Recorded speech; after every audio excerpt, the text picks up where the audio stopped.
نحمده ونصلي على رسوله الكريم أما بعد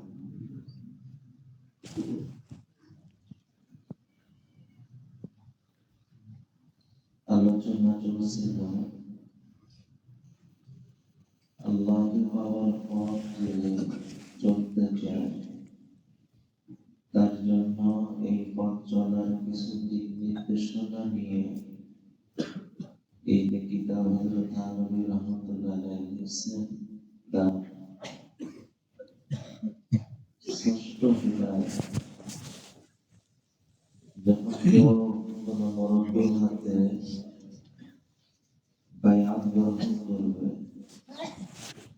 তখন তার চলা কিছু গতি আমল কি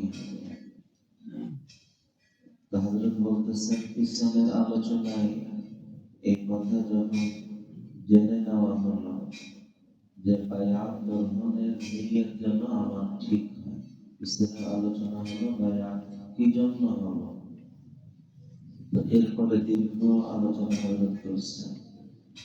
এক একজন এক এক উদ্দেশ্যে বায়াত হয়ে থাকে, আত্মশুদ্ধির মেহনতে তাসাউফের মেহনতে মেহনত করে, কিন্তু মনে রাখা এই সব চিন্তা ভাবনার মধ্যে একমাত্র সঠিক চিন্তা হলো আমি বায়াত হব আমার আল্লাহকে খুশি করার জন্য, আমার আল্লাহর খুশি আল্লাহর মানসা পুরা করার জন্য।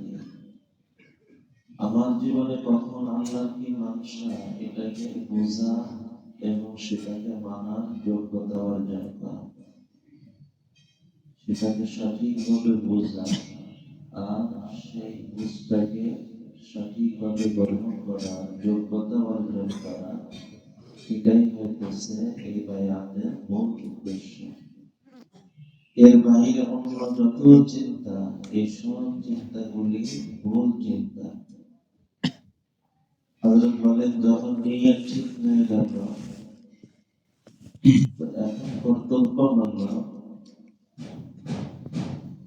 এই বায়াত গ্রহণের পরে কিছুদিন নিজের মুরব্বির সুহবতে তার কাছে থাকার চেষ্টা করবে। কারণ কি আমি বলছিলাম আত্মশুদ্ধির মেহনতের ভিড় পর্যায়ে আমল হলো নেক সুহবত। নেক সুহবত এটার ভিড় কেন? তার কারণ হলো আল্লাহ তাআলা প্রত্যেকটা মানুষের ভিতরে প্রভাবিত হওয়ার যোগ্যতা দিয়েছে। এটাকে বলল না যে আল্লাহ প্রত্যেকটা মানুষের ভিতরে প্রভাবিত হওয়ার দুর্বলতা দিয়েছে, বরং আল্লাহ প্রত্যেকটা মানুষের ভিতরে প্রভাবিত হওয়ার যোগ্যতা দান করছে। একজন মানুষ যে স্তরেরই মানুষ হোক না কেন, সাধারণ হোক, শিক্ষিত হোক, নরম মনের হোক, কঠোর মনের হোক, এমনকি যারা সাধারণত প্রভাবিত হয় না মনে করা হয় লোভ মানব, সমস্ত মানুষের জীবনের বাস্তবতা হলো প্রত্যেকটা মানুষের ভিতরে প্রভাবিত হওয়ার যোগ্যতা আল্লাহ দিয়েছেন। কেন দিচ্ছেন? যাতে করে সে ভালো পরিবেশ গ্রহণ করে আর ভালো পরিবেশ দ্বারা প্রভাবিত হয়ে সে ভালো হয়ে ওঠে। সে ভালো আরো ভালো পরিবেশ গ্রহণ করে আর আরো ভালো হয়ে ওঠে। আল্লাহ মানুষের ভিতরে এই প্রভাবিত হওয়ার যোগ্যতা এই লক্ষ্যে দিয়েছে। এখন কেউ যদি এটাকে ভুল ব্যবহার করে আর মন্দ পরিবেশে উঠা বসা করে, এর জন্য এই যোগ্যতা প্রতিভা দায়ী না, যিনি এই প্রতিভা দিয়েছেন ওই আল্লাহ দায়ী না, এর জন্য আমি নিজে দায়ী। যেটার উদাহরণ পিছনেও আমি শুনিয়েছি যে আল্লাহ তাআলা আগুন দিয়েছেন চাউলকে খাবারের উপযুক্ত করার জন্য, কাঁচা সবজিগুলিকে সুস্বাদু তরকারি বানানোর জন্য। এখন কেউ যদি আগুনকে ভুল ব্যবহার করে আর এগুলোকে কয়লা বানায়, ছাই বানায়, এর জন্য আগুন দায়ী না, এর জন্য আল্লাহ দায়ী না, এর জন্য আমি দায়ী, আমার ভুল ব্যবহার দায়ী। তবে আল্লাহ তাআলা প্রভাবিত হওয়ার যোগ্যতা আমাকে দিয়েছিলেন ভালো পরিবেশে, যে ভালোর প্রভাবে যেন প্রভাবিত হয়ে আমি ভালো হতে পারি। ভালো আরো ভালো পরিবেশে আমি যেন আরো ভালো হতে পারি। কিন্তু আমি যদি মন্দ পরিবেশে মন্দ পরিবেশ দ্বারা প্রভাবিত হয়ে মন্দ হয়ে যায়, এর জন্য আমি দায়ী, আমার ভুল ব্যবহার দায়ী, এই প্রতিভা দায়ী না, আল্লাহ দায়ী না। নেক সহবতের বীজ হলো যে কয়েকটা বীজ, আত্মশুদ্ধির মেহনতের যে আমলগুলি বীজ পর্যায়ে, তার মধ্যে অন্যতম হলো নেক সহবত। বলেন বায়াত হওয়ার পর কিছুদিন নিজের শায়েখের কাছে, মুরব্বির কাছে থাকার চেষ্টা করা। আর যদি কোনো বিশেষ অজর ব্যস্ততা মানুষের জীবনে লেগে থাকে, যদি এমন হয় যে তার কাছে আসা সম্ভব হয়ে গেছে না, তো দূর থেকে তার পরামর্শ করে আমল করা, তার পরামর্শ নিয়ে চলা। ফোনে হোক, লিখার ভিতর দিয়ে হোক, কোন ব্যক্তিকে মাধ্যম বানায় হোক।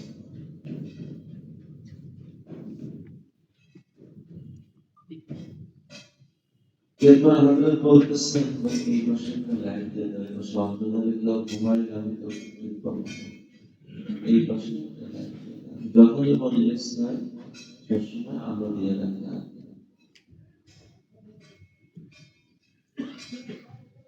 যে শায়েখের মুরব্বি তার সঙ্গতে কিছুদিন থাকে, তার দিক নির্দেশনা গুলি দিল জান দিয়ে ওরা করার চেষ্টা করে। যদি তার কাছে থাকার মতো প্রস্তুত আমার না হয়, মানুষ মাত্র বিভিন্ন রকমের ব্যস্ততা থাকে, তাহলে কোন মানুষের মাধ্যমে হোক, চিঠির মাধ্যমে হোক, অথবা যে কোনো মাধ্যমে তার সাথে সম্পর্ক রাখা এবং তার পরামর্শকে মেনে চলার চেষ্টা করা। এরপর হযরত বলতেছেন, যেহেতু এই কিতাব, এই পথে চলা মানুষের জন্য প্রাথমিক দিক নির্দেশনামূলক গ্রন্থ, তো যে এখনো বায়াত হয় নাই সে কিভাবে চলবে এই পথ? তার জন্য হযরত কিছু কথা বলছেন যে ভাই, প্রত্যেক মুরব্বির পথ নির্দেশনা ভিন্ন রকম। এক একজনের পড়ানোর আন্দাজ এক এক রকম হয়, এক একজনের রাস্তা দেখানোর ধারা এক এক রকম হয়। তো আমি আপনাদের সামনে এখানে খুব সংক্ষিপ্ত কিছু কথা বলবো। যতদিন কোন রাহবার আপনি নামান, ততদিন পর্যন্ত এটা আমলে রাখবেন। আর যখন আপনি কোন শায়েখের নামে পেয়ে যাবেন আর তার হাতে বায়াত গ্রহণ করে তার দিক নির্দেশনা মেনে চলার চেষ্টা করবেন, তখন আপনি এই কথাকে তার সামনে রাখতে পারেন যে আমি তো এইভাবে আমল করি। উনি যদি এটাকে পছন্দ করেন আলহামদুলিল্লাহ, আর যদি উনি এটাকে পাল্টে অন্য রকম কিছু বলেন, তো ওই শায়েখের আমি যেটা দিবে ওটাই গ্রহণ করা। কারণ কি জানেন, এই পথে মনে রাখা পথ উদ্দেশ্য না, গন্তব্য উদ্দেশ্য। উনি যখন বলতেছেন, নিশ্চয় আমার অবস্থা হিসেবে এর থেকে ভিন্নটা বেশি উপকারী মনে করতেছেন।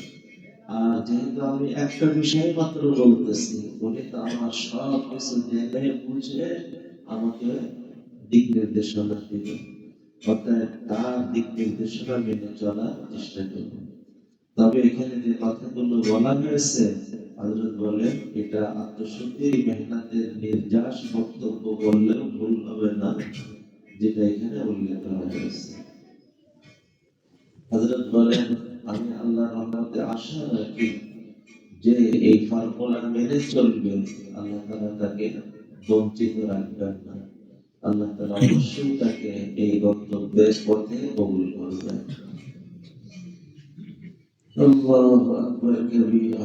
এরপরে হযরত এই পথ চলা মানুষকে মৌলিক চারটে ভাগে ভাগ করছে, বড় উপকারী ভাগ করছে। এক হচ্ছে যে চলতে চায় সে দ্বীনের আলিম অথবা আলিম তো না, সাধারণ দিনদার মানুষ। আলিম অথবা সাধারণ দিনদার মানুষ, প্রথম দুটো ভাগ করে ফেলছে। দুই নম্বরে উভয় বড়টা, আবার দুই ভাগে ভাগ করা যায়। কেউ তার কর্মজীবনে ব্যস্ত, আর কেউ কর্মজীবনে ফ্রি। কয়টা কয় হলো? একজন আলিম যে কোনো দায়িত্বে, কোনো কাজে, দুনিয়াবি কাজে হোক আর তাদরিসি কাজে হোক ব্যস্ত। দুই, ওই আলিম যিনি এই ধরনের কোন কর্মে ব্যস্ত না। তিন, ওই সাধারণ মানুষ যে কোন কাজে ব্যস্ত, তার কোন কর্মে ব্যস্ত। যার ওই সাধারণ দিনদার সাথী যে কোন কাজকর্মে ব্যস্ত না। মোট কয় রকম হলো? এই চার রকম মানুষের জন্য হযরত চার রকম আমলের কথা শোনাইতেছেন। প্রথম ওই ব্যক্তি যিনি আলিমও না, আবার কাজে তার কর্মজীবনে ব্যস্ত। আলিমও না, আবার কর্মজীবনে ব্যস্ত। তো এই মানুষটা আল্লাহকে পাওয়ার আশা করবে না। আল্লাহ কি আলিমের জন্য না সবার জন্য? আল্লাহ কি শুধু নিরিবিলি থাকা মানুষের জন্য না ব্যস্ত জীবনে থাকা মানুষের জন্য? সবার জন্য আল্লাহ। তো আল্লাহ তো গন্তব্য। তো ঠিক আছে, আলিম না, কিন্তু আল্লাহকে তো পাওয়ার ভাগ রাখে। ঠিক আছে, ফ্রি জীবনে না, কর্মজীবনে ব্যস্ত, এরপরেও তো আল্লাহকে পাওয়া তার উচিত, মেহনত করা তার উচিত। তো প্রথম ওই ব্যক্তি যিনি আলিমও না, আবার দুনিয়ার কাজে ব্যস্ত, চাকরিতে ব্যস্ত, ব্যবসাতে ব্যস্ত, কোন কাজে ব্যস্ত।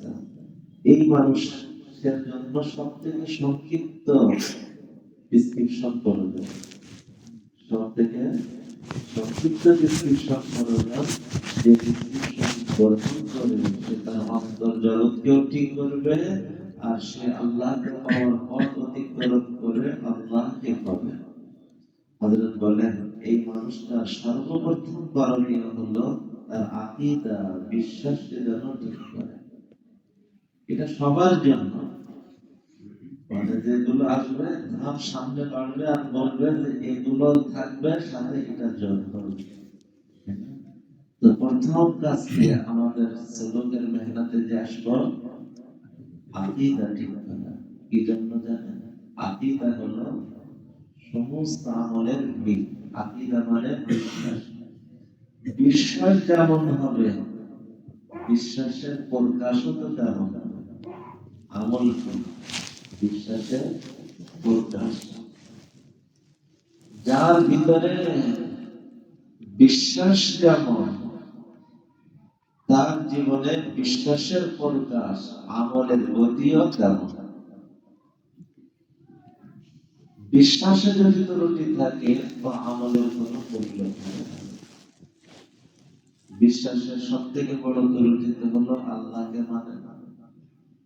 নাউযুবিল্লাহ। এই মানুষটার জন্য তার আলোচনা না, এটা আল্লাহকে পাওয়ার জন্য আসতেছে, কিন্তু আমি কথা শুরু থেকে কথাটা উঠে যাচ্ছি।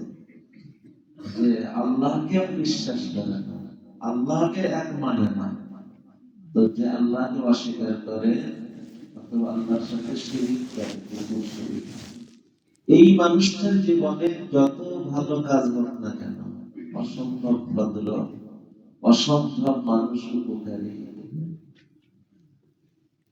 সমাজের জন্য বড় উপকারী, দেশের জন্য বড় উপকারী, দুনিয়া জুড়ে সে উপকার করে, এই সব কিছু তার 2 পয়সা না 1 পয়সারও মূল্য না। কেন? কারণ তার মূল ঠিক নেই।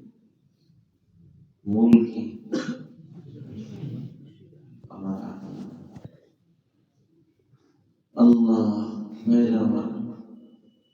একজন মানুষ সবার সাথে সুন্দর, কিন্তু তার বাপ মার সাথে অসুন্দর, এই মানুষটাকে সুন্দর বলবে না অসুন্দর বলবে? সবার সাথে সুন্দর, শুধু বাপ মার সাথে অসুন্দর, এই মানুষটাকে সুন্দর না অসুন্দর? অসুন্দর। সবার সাথে ভালো ব্যবহারের কোন মূল্য আছে? বাপ মার সাথে যদি অভদ্র হবে? কেন? আমার জীবন দুনিয়াতে আসছে তো বাবা মার ভেতরে দিয়ে, সেই বাবা মার সাথে যদি আমি অকৃতজ্ঞ হই, তো বন্ধু বান্ধবের সাথে কৃতজ্ঞতার কি মূল্য?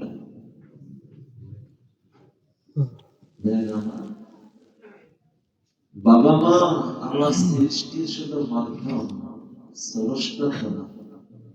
স্রষ্টা কে? তো সৃষ্টির শুধু মাধ্যম হওয়ার কারণে বাবা মা যদি এতটা হক হয়, যিনি আমার জীবনের সব, তিনি স্রষ্টা, তিনি মালিক, তিনি রব, আমার জীবনের সবকিছু পূরণ করেন, ওই মাওলার সাথে যদি আমার সম্পর্ক ভালো না হয়, মাওলার ব্যাপারে আমার ধারণা যদি মন্দ হয়, তাহলে সারা দুনিয়াতে ভালো হওয়ার কোনো মূল্য থাকে?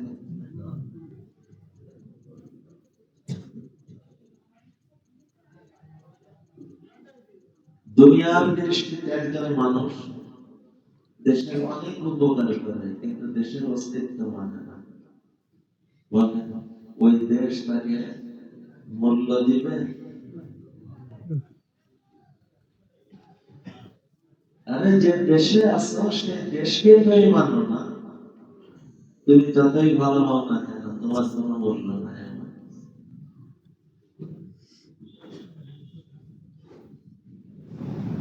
তো আল্লাহর রাজত্ব থেকে আল্লাহকে তুমি মানো না, তুমি সবার কাছে ভালো বলে তোমার কি মূল্য?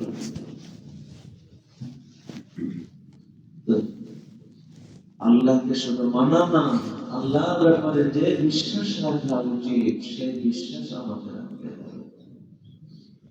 আল্লাহর বিশ্বাস, আল্লাহ যে বিশ্বাসগুলো রাখতে বলছেন সেই বিশ্বাস আমাদের রাখতে হবে।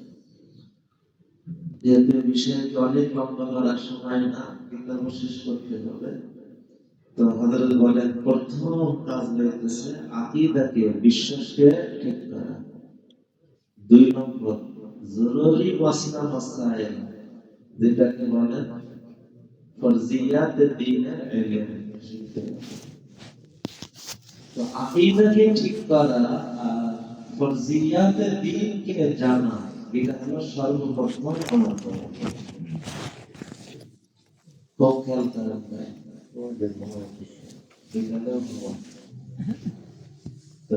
ঘুমাইলে জেগে দাঁড়াতে হবে। এখন ঘুম আসছে অপারেশনের প্রয়োজনে দাঁড় করানো লাগলে দাঁড় করাই দেওয়া হবে, এই জন্য কেউ না ঘুমায় না, নিজ দায়িত্বে যদি দাঁড়ায় তাহলে অসুবিধা নেই। প্রথম হলো আমার আকীদাকে ঠিক করা আর জরুরি মাসলা মাসাইলকে জানা। একজন মানুষ কোন আল্লাহওয়ালার কাছে যুগ যুগ আসা যাওয়া করতেছে, এখনো পর্যন্ত সে ইসলামী বিশ্বাস পর্যন্ত জানে না, দ্বীনের জরুরি মাসলা মাসাইল পর্যন্ত জানে না।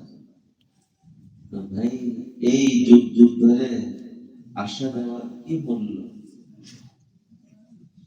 একজন মানুষ বছর বছর না যুগ যুগ ধরে চিল্লা দিতেছে, এখনো পর্যন্ত ইসলামী বিশ্বাসগুলো জানলাম না, এখনো পর্যন্ত দ্বীনের জরুরি বিষয়ের জ্ঞান অর্জন করতে পারলাম না। এই যুগ যুগ ধরে এই দাওয়াতের মেহনতের কি মূল্য? ফাজাইল তালিমের হালকায় বসলাম, তালিম শুনলাম, এমনকি তালিম করলাম, কিন্তু এখানে শিখলাম। আখেরে ফাজাইলের তালিমের কোনো মূল্য থাকলো না। তো যুগ যুগ কোন আল্লাহ ওয়ালার সুহবতে আসারও কোনো মূল্য নাই, যুগ যুগ ধরে এই দাওয়াতের মেহনতের কোনো মূল্য নাই। কিন্তু অলস শুধু আসে আর যায়। সর্বপ্রথম করণীয় আমার বিশ্বাসকে ঠিক করা, আমার জরুরি মাসলা মাসাইল বলা হয় না, সব মাসলা ফরজিয়াতের ইলম আমাকে শিখতে হবে।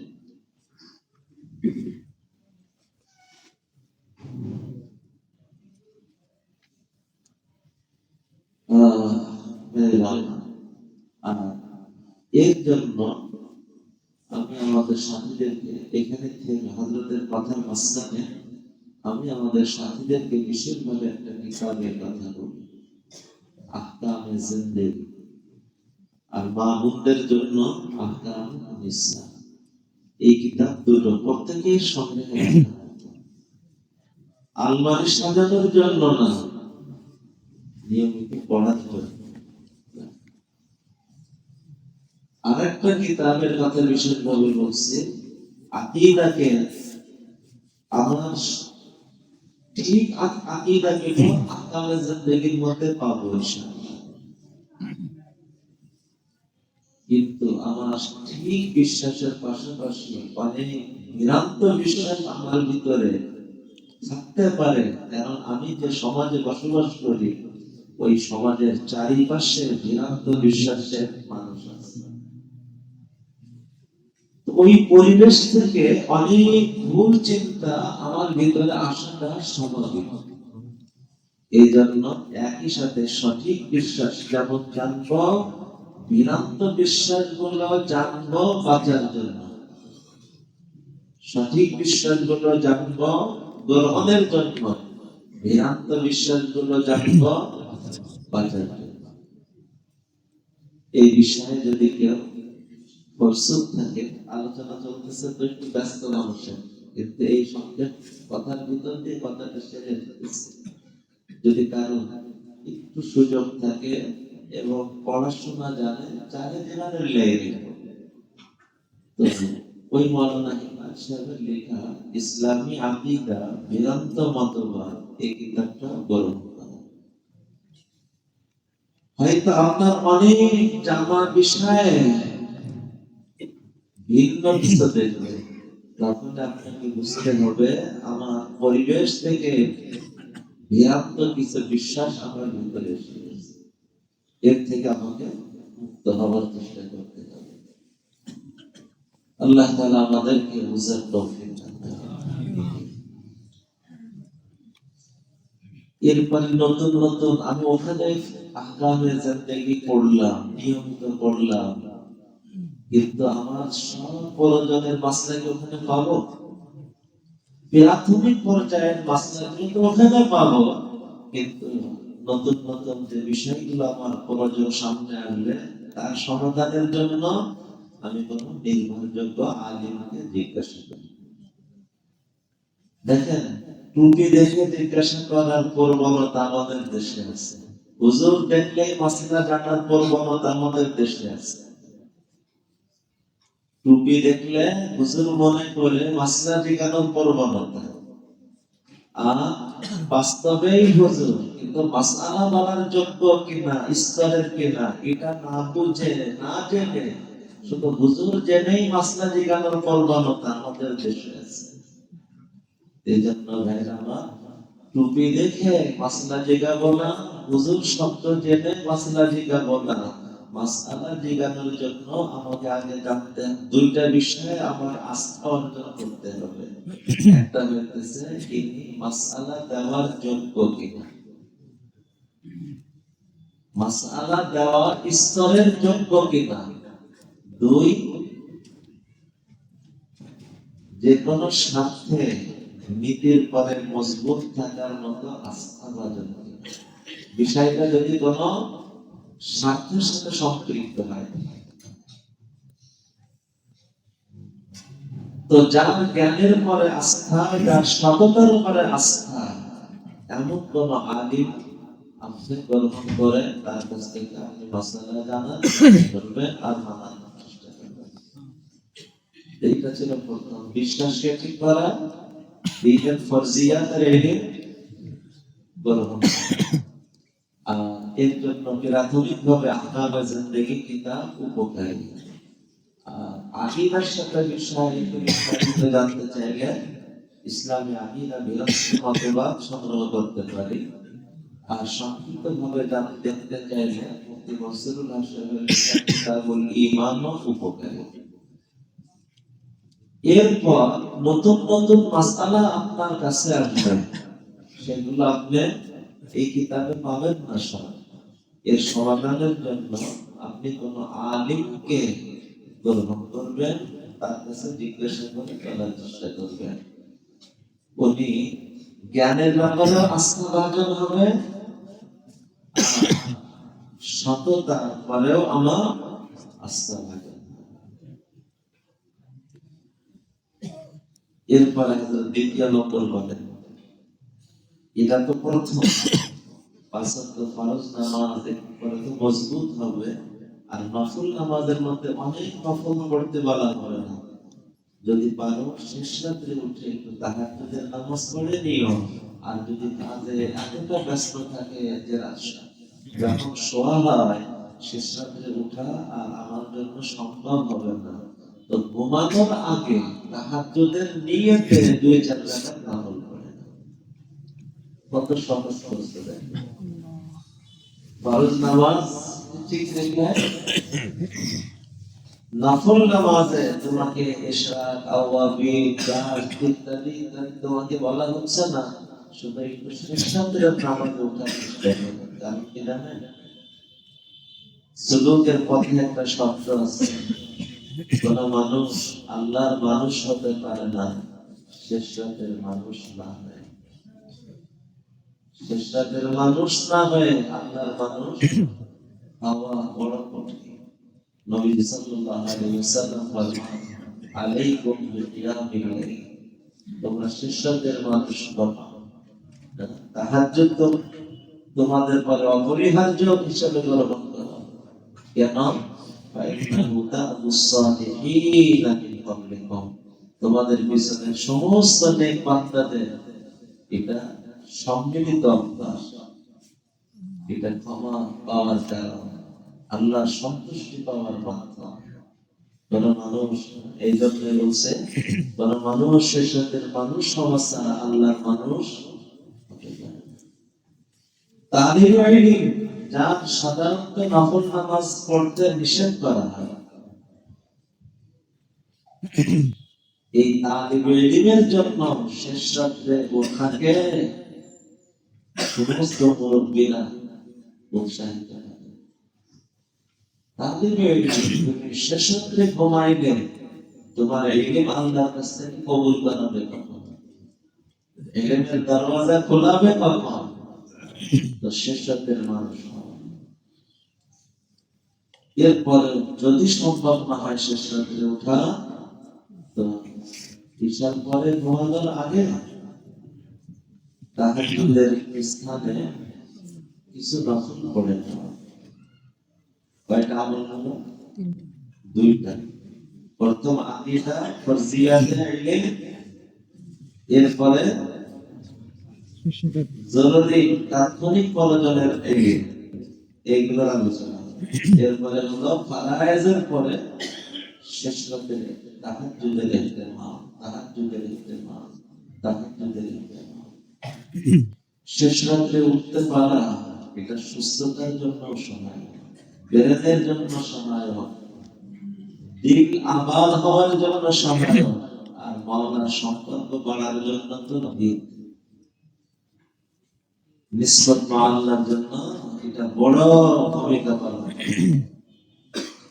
এরপরে যদি তোমার কাছে এতটা চাপ থাকে সম্ভব হচ্ছে না, তো চেষ্টা করো ঘুমানোর আগে 2-4 রাকাত তাহাজ্জুদের স্থানে পড়ে নাও। 3 নম্বর, 5 ওয়াক্ত নামাজের পরে যদি সম্ভব হয় প্রত্যেক নামাজের পরে, আর যদি দেখা যায় যে কোন নামাজের পরে কাজের চাপ আছে, তো ওই ওয়াক্ত বাদ রেখে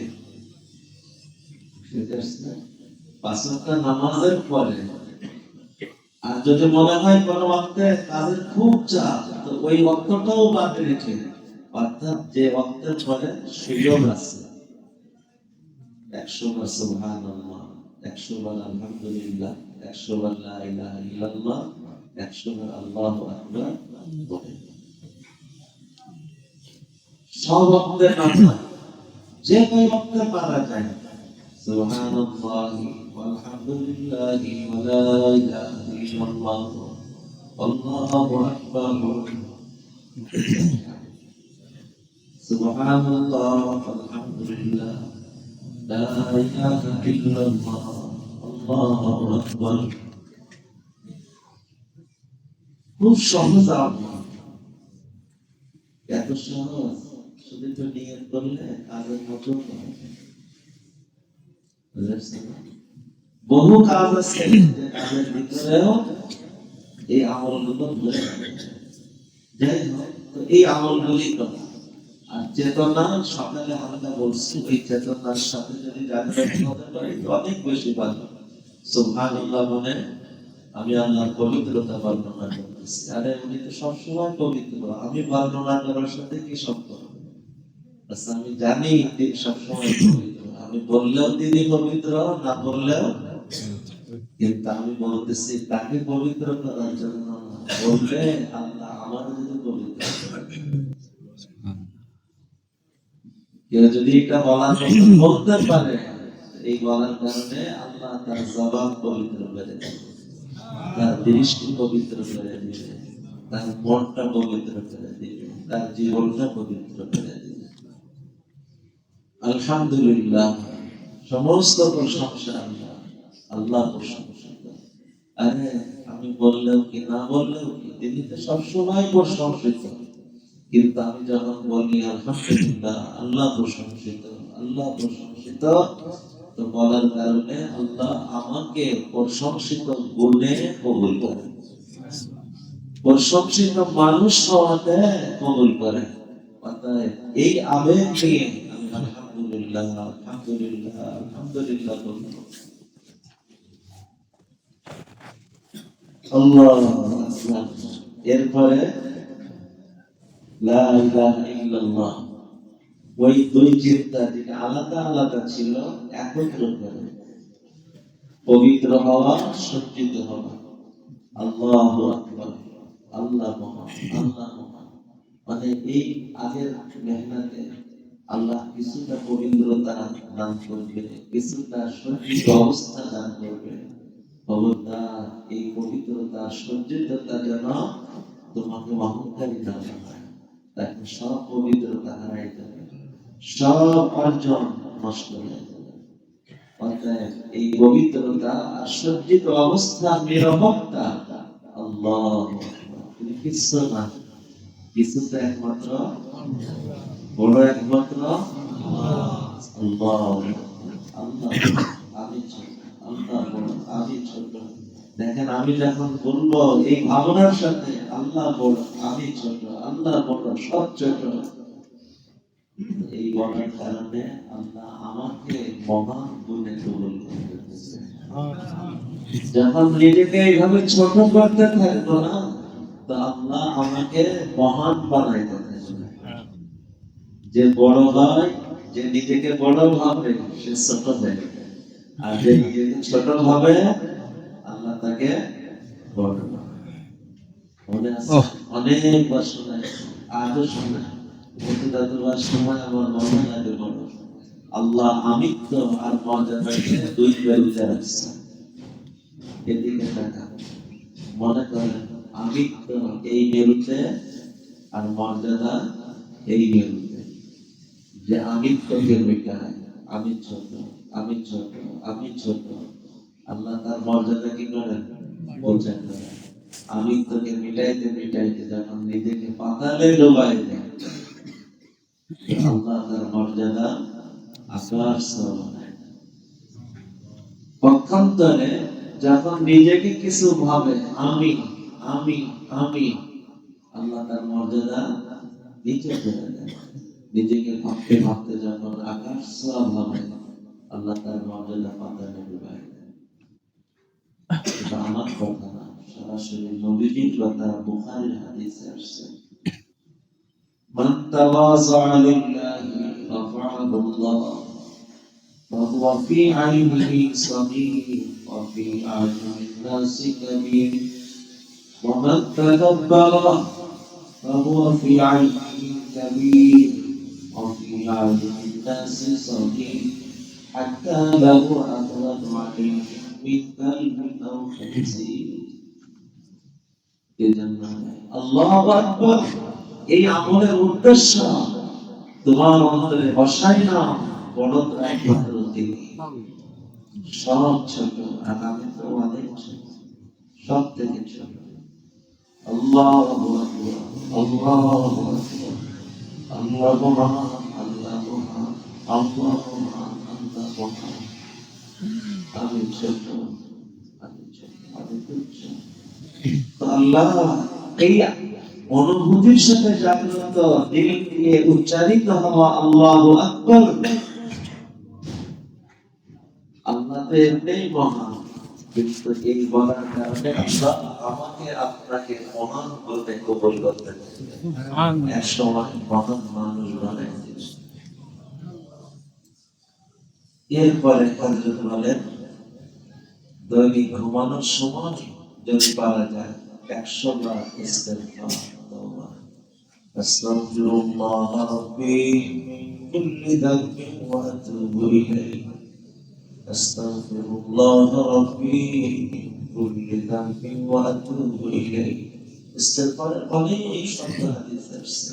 ইস্তেগফার তওবা একটা জায়গা, রব্বানা যালামনা আনফুসানা وإن لم تغفر لنا وترحمنا لنكونن من الخاسرين. رب اغفر لي ولوالدي ولمن دخل بيتي مؤمنا. استغفر.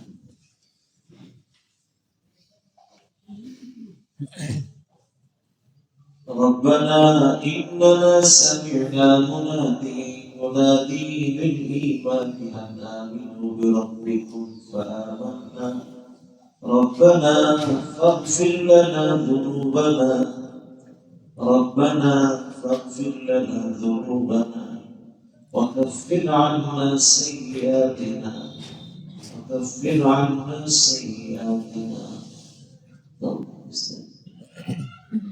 حديث عشر شطر السطر استغفار توبة. أستغفر الله وأتوب إليه أستغفر الله وأتوب إليه. ইস্তেগফার মানে অনুতপ্ত হৃদয়ে ক্ষমা চেয়ে নেওয়া। তওবা মানে পিছনের পরে অনুতপ্ত হয়ে পিছনের জীবন ছেড়ে নতুন জীবন, আল্লাহর আনুগত্যের জীবন গ্রহণ করে নেওয়া। আস্তাগফিরুল্লাহ ওয়া আতুবু ইলাইহি।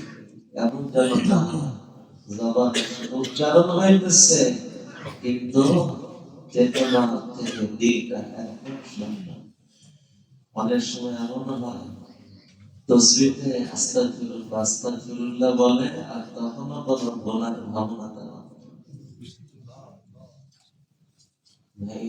এটা কি ইস্তেগফার? আল্লাহর সাথে মজা। সৈয়দ আহমদ কেবীর রিফাই রাহমাতুল্লাহ আলাইহি বলতেন, আরে এমন ইস্তেগফারের জন্য তো বহুবার ইস্তেগফার হয়, কারণ এই ইস্তেগফারটাও উল্টো কথা। ইস্তেগফারুনা ইয়াহতাজু ইলা ইস্তিগফারাতিন কাসীরা। ইস্তেগফারুনা ইয়াহতাজু ইলা ইস্তিগফারাতিন কাসীরা। ঘুমানোর সময় এটা বিশেষভাবে কি জন্য বলছে? যাতে করে সারাদিনের শেষ আল্লাহর কাছে ক্ষমা নিয়ে ঘুমায় পড়তে। জানি না এই ঘুম একদিন আমাকে চির ঘুমের মধ্যে ঢুকাই দেবে। জানি না সেই দিন আজকে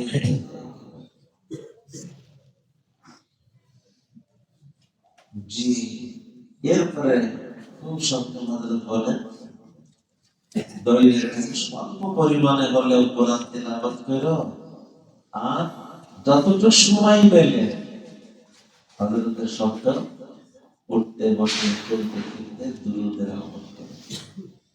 এর জন্য ওযু থাকাও জরুরি না, এর জন্য নির্বিলি হওয়াও জরুরি না। যে অবস্থায় থাকো যতবার সম্ভব তাসবিহ টানা ধরে করার দরকার আছে। বাস আল্লাহ যতটুকু তৌফিক দেয়, যতটুকু সুযোগ দেয়, দুরূদ দুরূদ দুরূদ সালাত ওয়া সালামের আমল। কারণ এটা এত গুরুত্ব দিচ্ছেন কেন?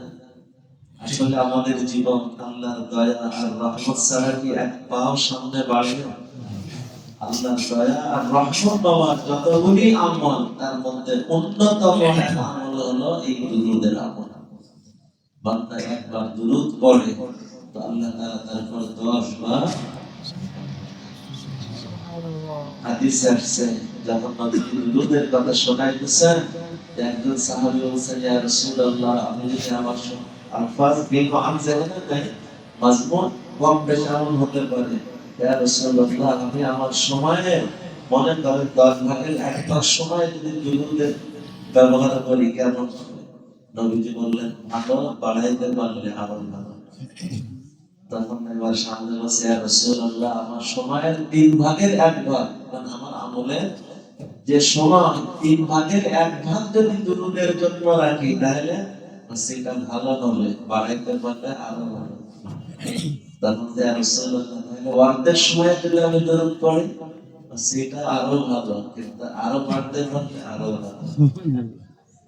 তখন ইয়া রাসূলুল্লাহ, তাহলে 3 ভাগের 2 ভাগই যদি দরুদ পড়ি তো সেটা ভালো, বাড়তে পারলে আরো ভালো। এখন কি বলবে? ইয়া রাসূলুল্লাহ, আমার যতটুকু আমলের সুযোগ পেলে সম্পূর্ণ দরুদ পড়ব। তখন নবীজির শব্দ কি ছিল কেউ বলতে পারবে? আল্লাহ শব্দে আলফাজ তো জেহেনে নাই, নবীজি খুশি হয়ে তাকে মুবারক করে দিয়েছে বা এটা আয়াতের কথা শোনাইছে। যা দুরূদ যত বেশি হবে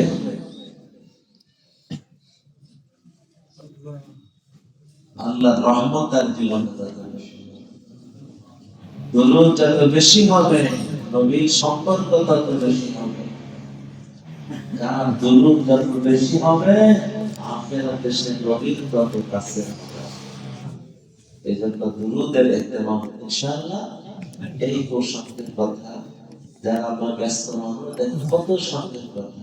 আকীদা ঠিক করো, ফজিলাতের ইলম শিক্ষা করো, এরপর পরজনীয় মাসলা জানার হলে কোন আলিমের শরণাপন্ন হও, ওই ধরনের আলিমকে গ্রহণ করো। শেষ রাত্রে একটু ওঠার চেষ্টা করো, যদি না করা যায় ঘুমানোর আগে তাহাজ্জুদের নিয়ত একটু পড়ে নেবেন। 5 ওয়াক্ত ফরজ নামাজের পরে যদি কোনো ব্যস্ত বেশি থাকে ওই ওয়াক্ত বাদ দিয়ে এই কালিমা ইসলামের এই জিকিরগুলো পুরা করো। ঘুমানোর আগে 100 বার ইস্তিগফার পড়ো, দৈনিক কিছু সময় কোরআন তিলাওয়াত, আর যতটুকু আল্লাহ তৌফিক দেন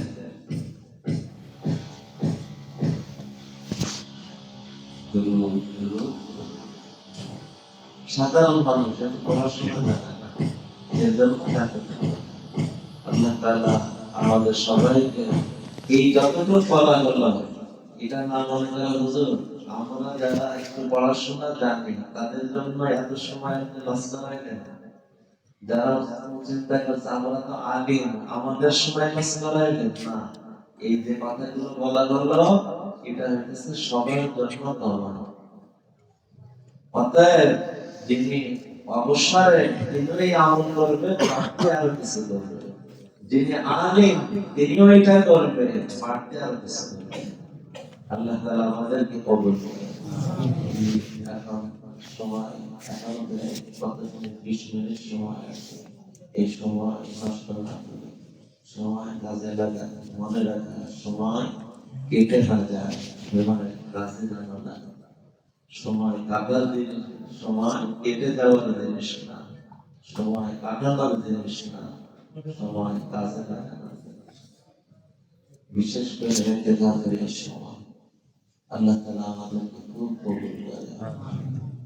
পরস্পরের কথা না বলা, মোবাইল থেকে বিরত থাকা, মনোযোগের পরিমাণ বিশ্রাম নেওয়া, বাকি সময় তিলাওয়াতে, মুতালাতে, ইবাদতে, দোয়া মোনাজাতে, দুরুদে আল্লাহ তাআলা আমাদেরকে কবুল করে।